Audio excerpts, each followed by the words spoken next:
In Acts chapter 5, Peter and John are arrested for preaching the gospel, but an angel frees them from jail. Now, the Sanhedrin are confused by this, and they're really not too happy to see them preaching once again.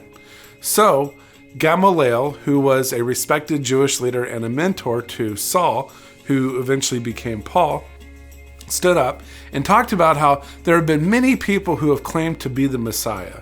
And while they had great momentum at first, their movements eventually fizzled out.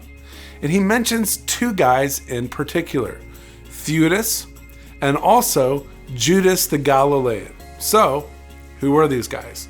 The Jewish historian Josephus mentions a Theudas, but it cannot have been the same Theudas mentioned here in Acts because the dates simply do not line up. So the only thing that we know about him is from the book of Acts, where we learned that he had 400 followers and that he was eventually killed. The second guy, Judas the Galilean, however, was mentioned by the historian Josephus. He rose up in 6 AD when Quirinius, the governor of Syria, did his census. Now, Jews opposed the Roman occupation, so any sort of census or additional taxation caused a revolt against the Romans. And Judas the Galilean became the leader of this uprising, but he too was killed by sword.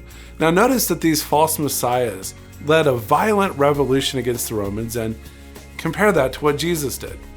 Gamaliel's point was that these false messiahs were from man and not from God, so their movements failed.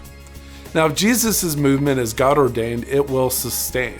And after 2,000 years and currently 2 billion disciples, I would say that it is God ordained. So there you go, a little bit about false messiahs, and that's enough today for our historical minute.